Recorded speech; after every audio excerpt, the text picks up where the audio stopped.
Hola amigos y amigas de nuestro programa Biologando. El día de hoy tenemos a un invitado especial, tenemos al físico Ricardo Giesecke, la FOS, quien ha sido ministro del Ambiente y quien tiene varios estudios de posgrado. Y Ricardo ha venido conversando ya desde hace bastante tiempo un tema que hoy cobra mucha importancia.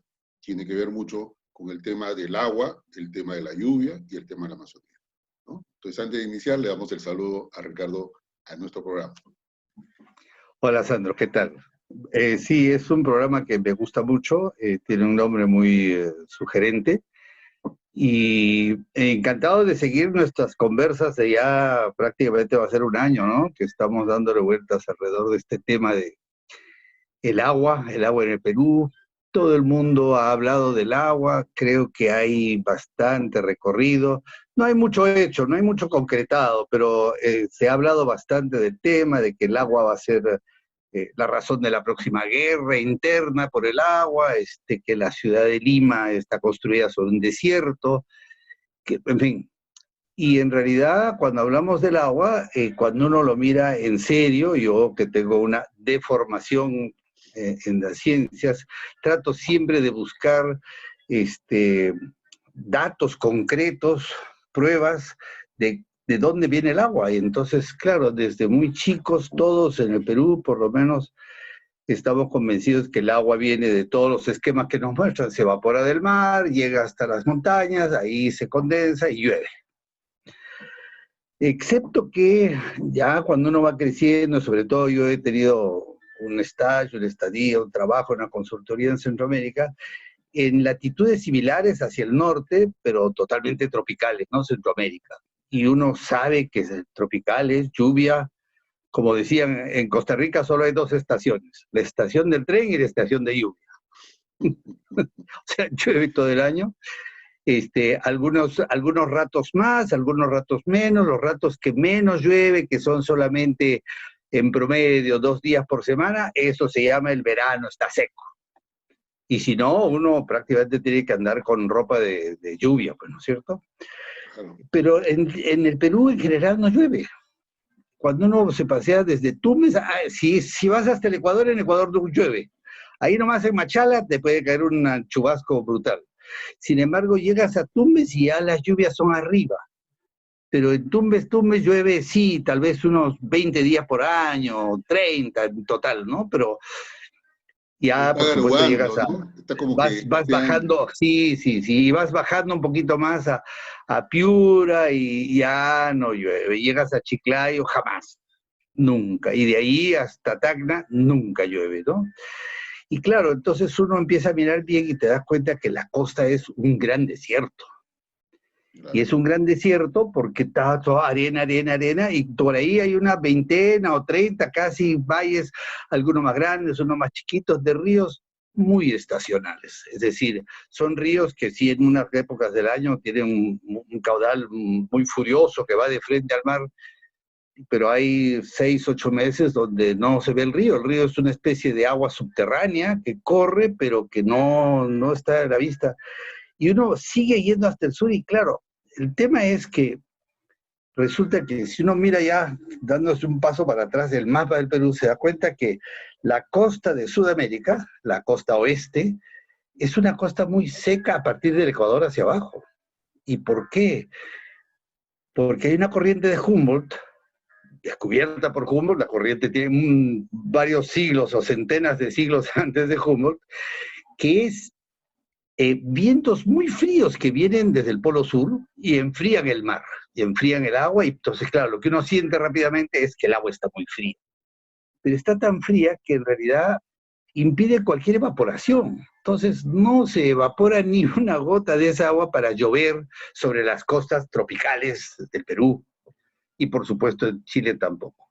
En Chile el efecto es tan marcado que en realidad desde el norte de Santiago hasta el sur de Ica está lo que se llama el desierto de Atacama. Y este desierto es el desierto más seco del mundo. Así definido, encontrado, lo puede encontrar uno hasta en el Wikipedia. Y claro, entonces uno va entendiendo qué es lo que pasa. En realidad, que el agua no viene pues de evaporación del agua del Pacífico. cuando tú empiezas a conversar esto con...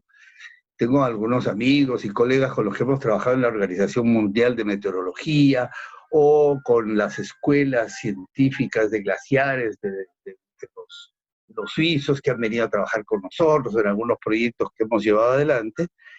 Y todos dicen, pero sí, hay que hacer algo con la selva, hay que salir. Yo siempre les preguntaba, pero ¿por qué? Entonces, finalmente un día en una conversación de café, porque toda el agua de lluvia del Perú proviene de la selva.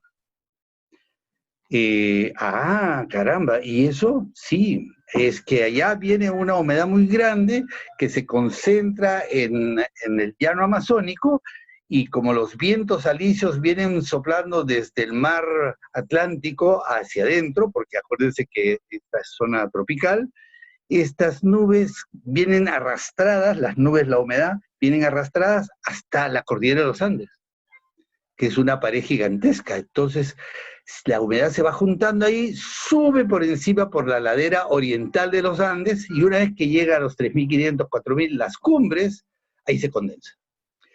Se condensa algunas veces muy rápido, inmediatamente, otras veces más allá, dependiendo de la fuerza de los vientos, hasta dónde lo lleva. Por supuesto, hay algunas zonas que son más altas, con vientos más fuertes, que han logrado depositar agua y nieve y hielo en las cumbres, y entonces tenemos los glaciares. Por supuesto, estos son de formación pues, de hace algunas decenas de miles de años. Pero ha funcionado muy bien, porque la presencia de esos glaciares ha permitido el desarrollo de culturas altoandinas. Como somos, obviamente podemos entender que a los 4.200 o 4.300 metros de altura no existe agua subterránea. El agua toda entra por los intersticios de la montaña, ¿no es cierto?, por los acuíferos, y se va hacia abajo. ¿Y cómo así tenían estos aguas? Porque en la sierra el régimen es un régimen de secano. Llueve durante 4 o 5 meses, y después durante 4 o 5 meses no llueve una gota. Entonces es muy difícil desarrollar la vida en esas condiciones. Pero los glaciares, de los cuales en el Perú, de los glaciares tropicales, hemos tenido siempre el orden de 70, 75%. Hoy día creo que tenemos más o menos lo mismo, pero porque en realidad estamos derritiendo, nuestros glaciares están desapareciendo, pero también están desapareciendo en otras partes del mundo. Entonces hemos quedado más o menos entre 70 y 75% de todos los glaciares tropicales del mundo están en el Perú. Y entonces esto marca una particularidad geográfica y meteorológica en el Perú, que no se repite ni en Ecuador ni en Bolivia, para montar y por supuesto mucho menos en Chile, ¿no es cierto? Para tener nuestros vecinos directos. Porque yo siempre oía hablar de esto y decía, pero de repente somos demasiado petulantes. O sea, el Perú tiene estas condiciones que nadie más tiene. Sí, son condiciones que solamente existen en el Perú. Entonces, a revisar el tema de, entonces la fuente de agua, digamos, el recurso original, está en la selva. Caramba, entonces esto hay que buscar hacia atrás qué son esos mecanismos que hacen que llueva. Claro. Y encontramos pues que la selva tiene unos mecanismos extraordinarios de carácter forestal, megabiodiversidad, etcétera, que es un hermoso caos que genera una serie de peculiaridades desde hace cientos de miles de años también. Entre otros, la peculiaridad de la evapotranspiración de los grandes árboles. Cuando digo grandes árboles, son los árboles que tienen 15, 18, 25 metros de alto, que son cualquier cantidad, para ponerlo en lenguaje más coloquial, en la selva, de toda la vida, en la selva tropical, húmeda, baja, prístina, amazónica, ¿no es cierto? Allí siempre ha habido estos árboles.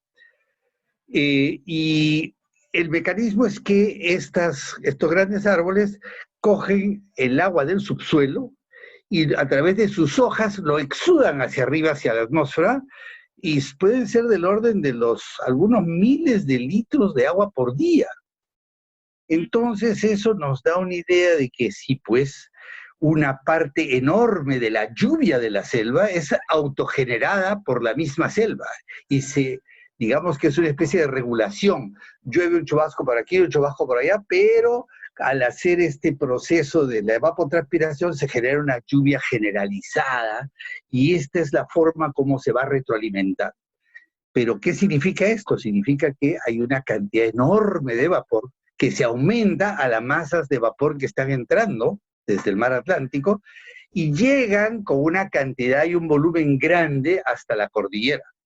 En la cordillera, por eso es que puede trasvasar estas nubes grandes, que son nada más ni nada menos que agua evaporada, y allí se condensa y nos genera lluvia, a Dios gracias, en el Perú. Si no, seríamos un país totalmente desértico, costa desierta y la sierra también sería absolutamente desierta y no habrían glaciares. Entonces, lo que damos por hecho está allí, ha estado siempre, tendríamos derecho a sospechar que siempre va a estar ahí, pero ya entendiendo el mecanismo, damos la vuelta hacia la selva y nos encontramos que en Brasil, en Colombia, en Venezuela, hay un proceso de deforestación monstruoso. Y uno empieza a apuntar a un montón de gente, pero después cuando uno vuelve la cara adentro y uno se encuentra que tiene lo mismo. En el Perú yo tengo más o menos unas 7 u 8 formas de desarrollo de actividades que generan pérdida de deforestación. Por ejemplo, uno, el oro aluvial. La búsqueda del oro aluvial, este oro que es un oro invisible, que está en el fondo de las arenas de los ríos. ¿Y por qué de los ríos amazónicos? Porque el agua viene bajando de la montaña y luego entra a una especie de meandro y va muy lentito y el oro, que es muy pesado, se va yendo para el fondo. Y esto durante miles de años puede entrar fácilmente a unos 3, 4, 5, 8 metros de profundidad. Y está realmente muy bien distribuido alrededor del fondo de los ríos, y entonces se ha encontrado la forma de sacar las arenas, estas arenas, primero lavarlas, haciendo que las partes pesadas se vayan quedando en el fondo del sistema de lavado, y luego se le añade mercurio, y con el mercurio se recoge el oro que está dentro de la arena, luego se lo pasa por encima de un brasero, evaporas el mercurio, ¿y qué te queda? Te quedan unos blisters de oro con arena. Esos blisters pueden tener 70, 80% de oro.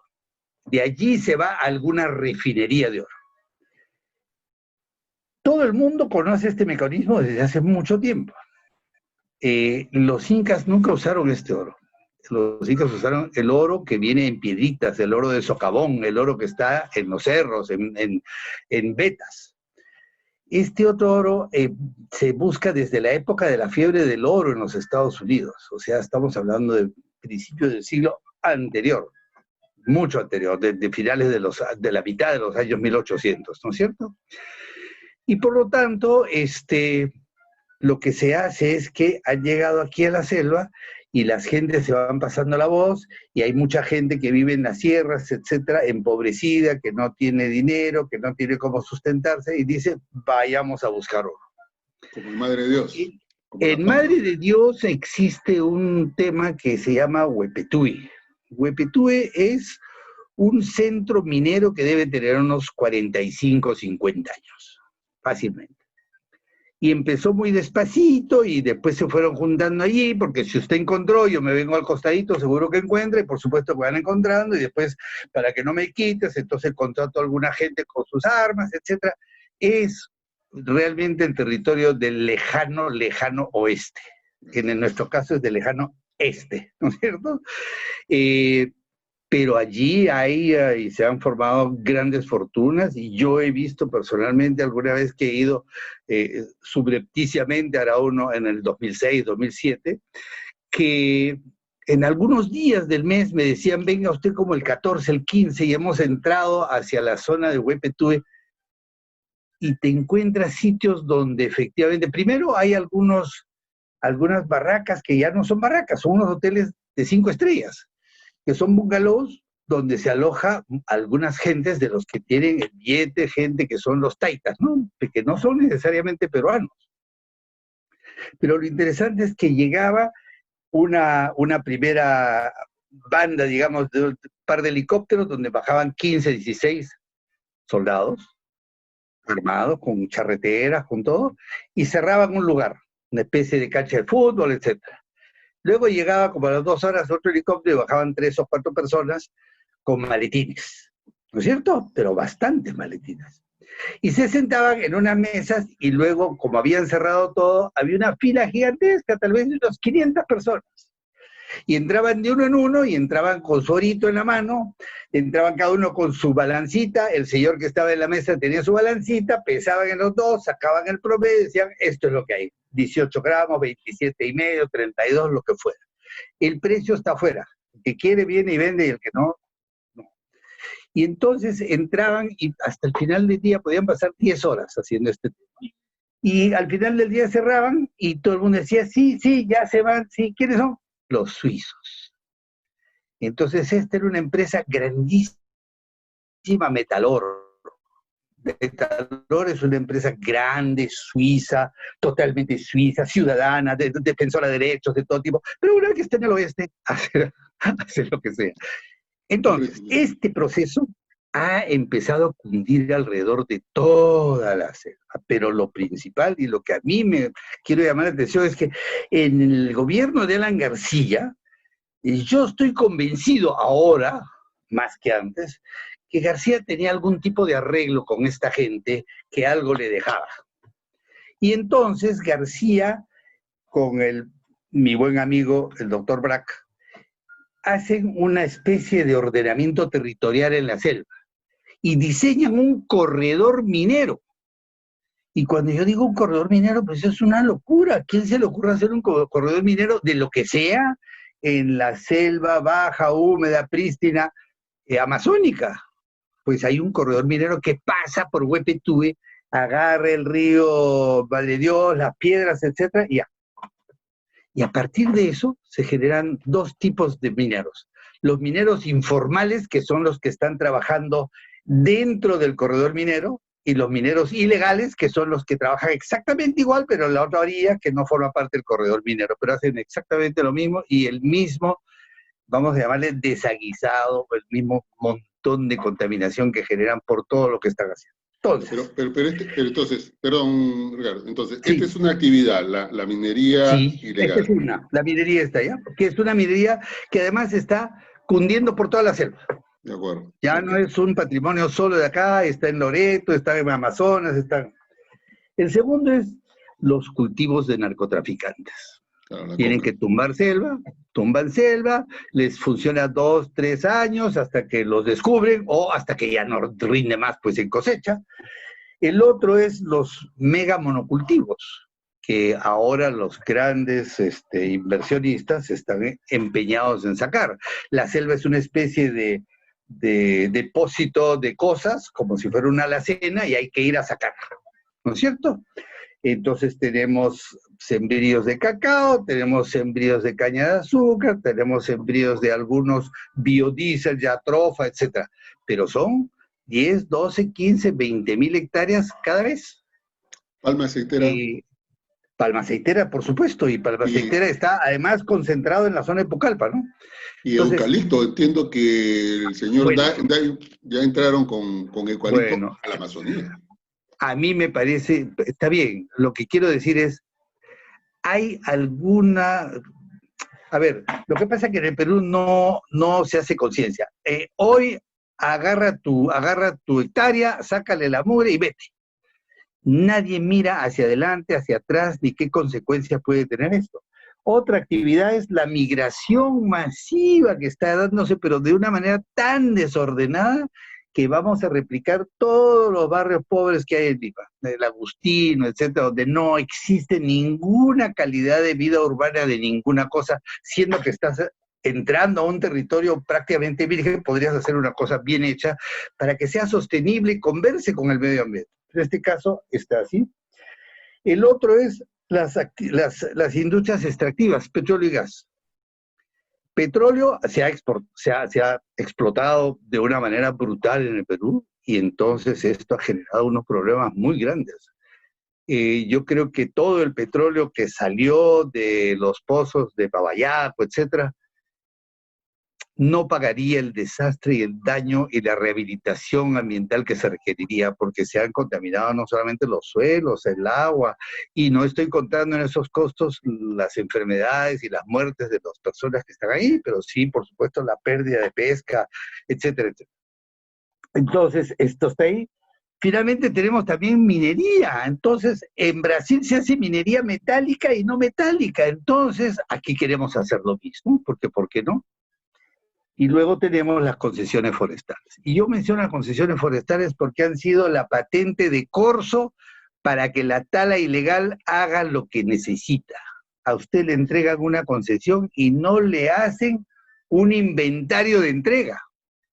Entonces todo se vale, salgo por la carretera, se estoy llevando por ahí 2 o 3 árboles de madera fina y digo que sale de mi concesión, que está por allá, son 7 días en bote, ¿no? Entonces ya nadie va, pues no hay forma de saber que efectivamente es un enredo. Entonces, con todas estas cosas vemos que la selva está seriamente amenazada. Y Pero miramos además, al Costa Rica. pero antes de eso, pero Sí, además hay un estudio que hizo el EIA, que es una ONG sí, norteamericana, claro que se sí. llamaba La Lavadora, ¿no? Sí, Y es impresionante solamente para los que no conocen, pero cuando le sí, iban a hacer una evaluación a la concesión, así efectivamente es. encontraban el tocón donde supuestamente se Así había es, cortado. Pero así el es. tocón era colocado, es decir, lo habían Sí, traído claro. y El lo habían... tocón lo habían sembrado, claro. Impresionante, pero bueno, es Pero para mira, graficar pero el fracaso de ese eso es, sistema. pero además ese es una vez, porque no es que va a ir una fiscalización, pero jamás. Pero además, así como esto hay en Estados Unidos y en Norteamérica y en Japón, se sabe que más del 95% de toda la madera peruana que se comercializa es ilegal. Entonces circula por otros métodos, por otros sitios, y te dicen, no, no hay tanta contaminación. A ver, busca usted los registros estadísticos, por supuesto, ¿no? Nadie registra pues la madera robada.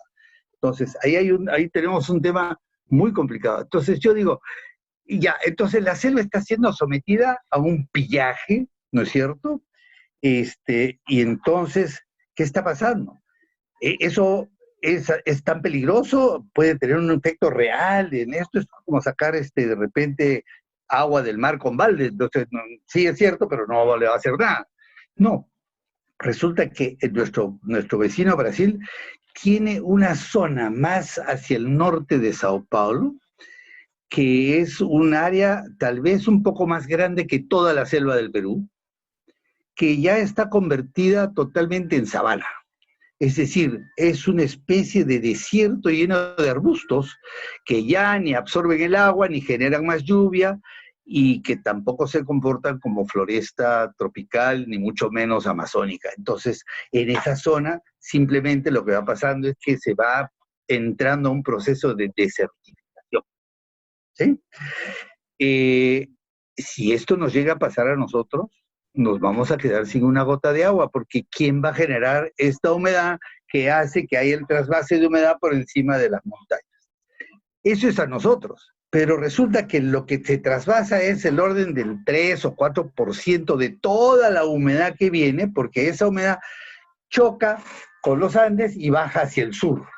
Y esas son las nubes que llevan el agua para irrigar las pampas argentinas, uruguayas y por supuesto el sur de Brasil y paraguayas por supuesto. Entonces, si terminas de desforestar la Amazonía en Brasil, también dejas de tener producción agrícola más al sur. Una parte muy importante de las lluvias provienen de estos, o por supuesto que en esa zona también hay lluvias que provienen del mar Atlántico, pero ya son muchísimo menos, o sea, es como que le dijeras a Argentina, bueno, vas a producir pues 20%, 25% solamente. El drama que se puede generar con esto es inmenso, es inconmensurable. Entonces, estamos dedicados a decir, hello, preguntamos qué está pasando y por supuesto ahí nos encontramos con que en la sierra y en los Andes, la cultura andina de los aymaras y de los incas nunca, nunca quiso aceptar que habían otros seres humanos que vivían en la selva. Cada vez que fueron a la selva, se los picoteaban, se morían con cualquier cosa, y hasta Machu Picchu. pero de ahí nunca más han entrado hasta adentro. Entonces, esto era el mundo mágico de los Andes, llovía del cielo y entonces punto. Pero lo más grave es que hoy en día todos nuestros investigadores trabajan en ONGs, en sitios, en centros, etcétera, y se ocupan de estudiar mucho las culturas pasadas, en los procedimientos actuales, la sociología de las comunidades surandinas, pero yo digo, no, hay unas comunidades surandino-amazónicas porque sin la presencia de esas comunidades de pueblos indígenas originarios de la selva hace mucho tiempo que habría dejado de estar ahí. O sea, tenemos unos guardianes de la selva que han hecho posible el desarrollo de las culturas, efectivamente, en las culturas altoandinas y andinas, por supuesto. Y eso también porque lo que sobra buenamente de las lluvias es lo que cae en la costa. Y entonces, como cae en algunas veces y de manera no regular, etcétera, esa agüita va entrando desde las cumbres de los cerros, que por supuesto todo el mundo tiene a llamarles que son solamente cabeceras de cuencas. Sí, pues son cabeceras de cuencas, pero si no estuvieran como están de equipadas con los bofedales, los sistemas de absorción y recarga de los acuíferos, etcétera, la costa no tendría agua. ¿Sí? Entonces, salvar la selva para poder tener agua que salvar hacia este lado. Pero si no nos encargamos de la selva, ¿de qué nos vamos a preocupar? ¿Qué agua, qué siembra de agua puede haber si no va a llover? Entonces, estas son cosas que son a la base de todo el resto del problema, porque no tiene sentido conversar de que porque en el Perú hay mucha y muy buena gente, muchos hidrólogos que sí saben cómo manejar el agua, y hacen sus proyecciones y sus cosas, pero hay dos cosas que se están cambiando. Primero, que el riesgo de que se queden sin agua es muy alto, porque la aceleración con la que está desapareciendo la selva es muy grande, no ha existido nunca. No es que siempre ha sido así, jamás, nunca ha sido así. Y lo segundo es que con el tema de cambio climático, también están disminuyendo las lluvias en el Atlántico y en la selva.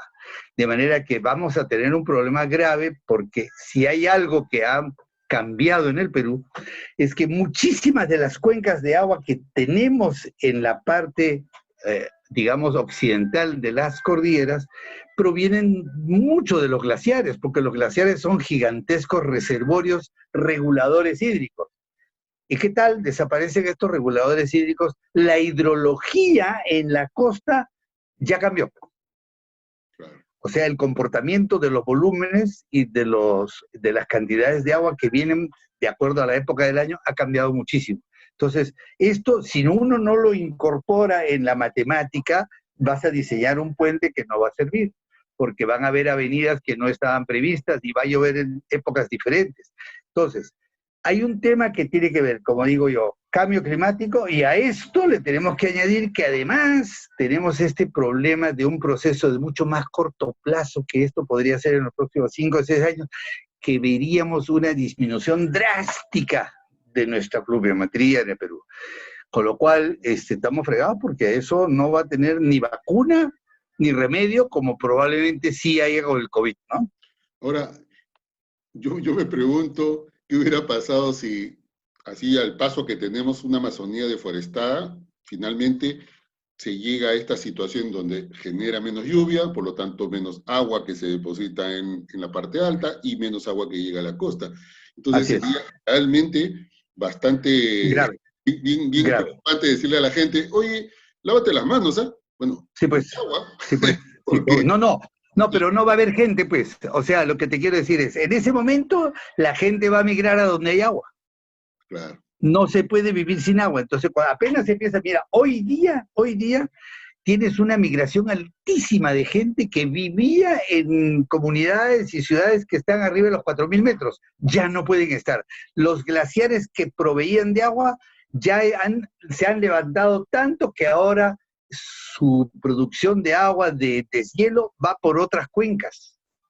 Y ya no abastece ni esos manantes ni esos manantiales. Entonces, ¿la gente qué hace? La primera medida de adaptación es, haces tu bultito de tu ropita y te vas a una ciudad más abajo, por ejemplo, la gente de la parte alta de entre Cusco y Puno se está regresando, ¿a dónde? A las zonas más bajas, que no son tan más bajas, camino hacia Cusco, porque no hay forma de sobrevivir si no tienes agua. Agua para las tres cosas, para beber, para la higiene, para el ser humano y para los animalitos. Entonces, necesita las tres cosas porque esa es la forma como se ha llevado la vida siempre. Entonces, si no hay agua, listo, sale la gente, ¿no es cierto? Espinar, por ejemplo, tiene una migración de recepción muy grande ahora. Lo que pasa es que no son poblaciones muy grandes las que hay arriba, pero sí, pues, hay pueblos que se han vaciado y han llegado 2, 3, 7,000 personas en los últimos 3 años nuevas. O sea, tú dirías que la Amazonía, por lo tanto, tiene una importancia estratégica. Estratégica. Tiene una importancia estratégica. La lucha contra la tala y contra la deforestación, para los efectos que tú has señalado, es correcto, es fundamental. Correcto. O sea, es fundamental. ¿cómo le explicamos al país que sabiendo que la Amazonía es fundamental, no estamos haciendo bien las cosas con los bosques? Porque estamos todos entretenidos en mirar otra cosa. Hay ese dicho de que te estás enredando con el árbol, pero tienes que mirar el bosque. Y en realidad tenemos muy poco tiempo para tomar las riendas de verdad de esta cosa. Es posible que los brasileños terminen de estar hasta el copete y lo saquen a Bolsonaro y traten de recuperar algo. Pero en el plan que van, es una cosa impresionante. El año pasado anterior, la mayor deforestación anual de toda su existencia, ¿sí? Además de los incendios. ¿Y qué pasa con los incendios? Cuando tú raleas mucho el bosque con la tala ilegal y con la minería, etcétera, entre los árboles empieza a quedar espacio para que fluya el aire y el viento y el fuego, entonces hacen desmadre. Cuando el bosque está totalmente tupido, no hay forma porque hay una humedad tan grande que no pasa el viento ni lleva el fuego de un sitio a otro. Son todos mecanismos muy naturales, pero mecanismos que si tú los entiendes sabes qué está pasando. Creo que no debemos descuidarnos con esta cosa porque ahora que hemos visto que sí es posible, dada una urgencia e importancia otorgada a la salud, paralizar todos los vuelos aéreos. Se ha paralizado. Todos los viajes por barco se ha paralizado. Yo creo que no tenemos que llegar tanto a eso. Yo creo que basta con que estas 8 actividades desaparezcan para siempre, así como están. Por supuesto, puede haber migración, pero tiene que ser con una planificación muy estricta. Que vamos a tener producción, hay bosques de producción que pueden producir y producir muy bien, pero no puede ser que con la excusa del bosque de producción entramos a talar a lo bestia. Y así como esto, hay que se pueden hacer algunos sembríos, sí, pero yo no los haría en la selva, los haría o en la montaña, en la ceja de selva, o en este lado, o en algún valle interandino, pero no tiene ningún sentido. ¿Con qué vas a reemplazar esa foresta? ¿Con qué vas a reemplazar la producción de agua? O sea, eso no tiene absolutamente ningún sentido.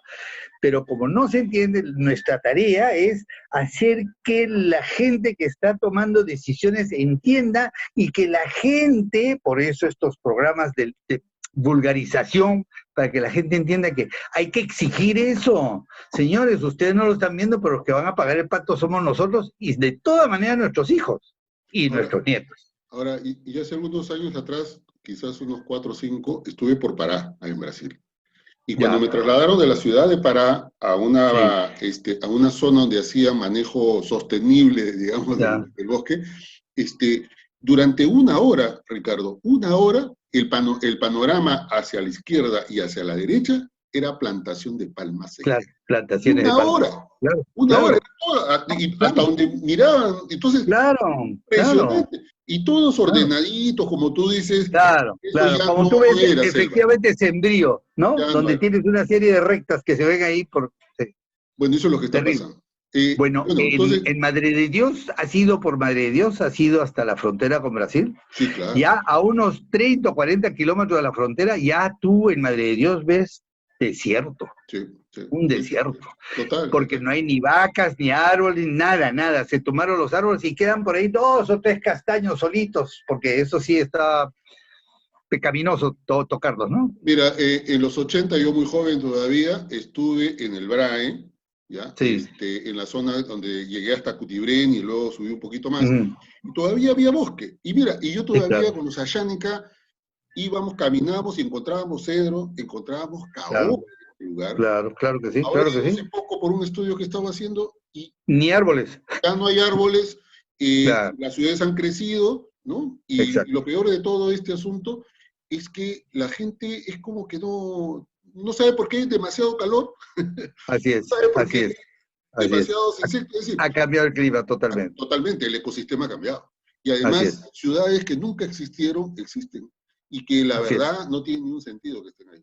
Ahora, entonces, Mira, voy ya mira, casos, sí, casos terribles. Por ejemplo, en todo el Valle del Mantaro habían grandes envíos. Ok, eran de eucaliptos, pero eucalipto es el rey en todo el Valle del Mantaro, casi todos los valles interandinos, porque eh, provee un montón de facilidades para la construcción, para la venta, para los ferrocarriles, para todo era, hasta para la minería, y era una forma de conseguir dinero. Había un bosque enorme que lo construyó la Cerro de Pasco Mining Corporation en la entrada de Huancayo, en todo el distrito de Chilca no, a la entrada de Huancayo. Y en este sitio donde estaba la Universidad Nacional del Centro, ¿no es cierto?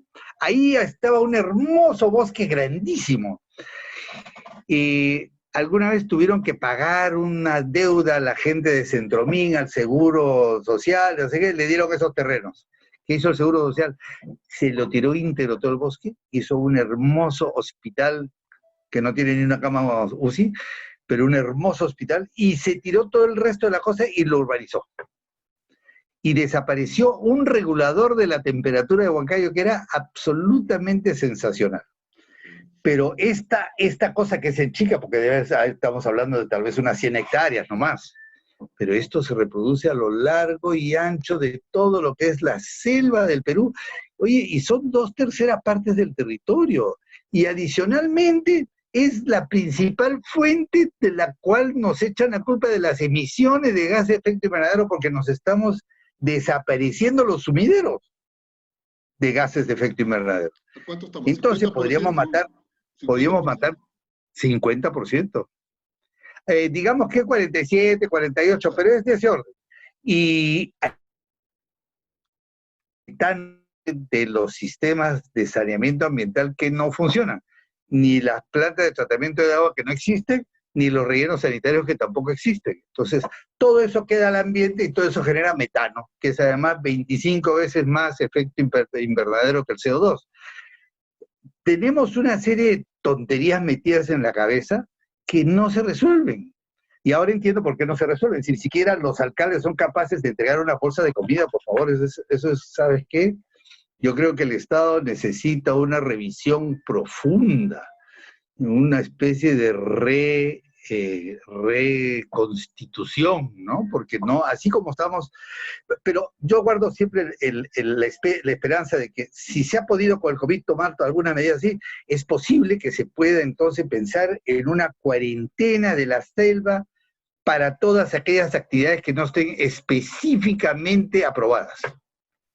O sea, que no es un territorio de libre paso y hago lo que me da la gana y entonces libre mercado, yo genero mi mercado. No es así, porque tiene otro uso.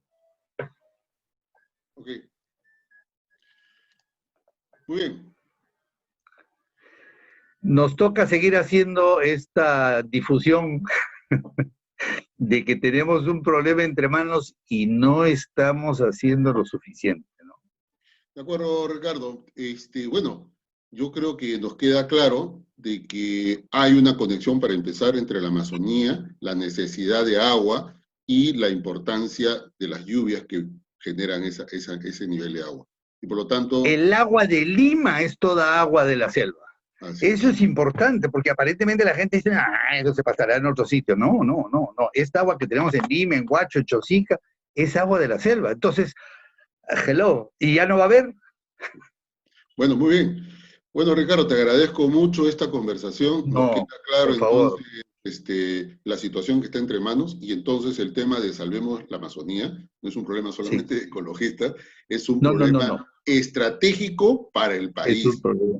Es Así correcto, es. es correcto. Correcto. Es correcto. Muy bien. Es otra pandemia que la tenemos que parar antes de que empiece. Exactamente. Muy bien, Ricardo, muchas gracias. Y amigos y amigas, Encantado. con todos ustedes, nos vemos en el próximo programa. Y por ahora, como siempre, Ricardo y yo nos quedamos en casa. Hasta el próximo programa. Sí.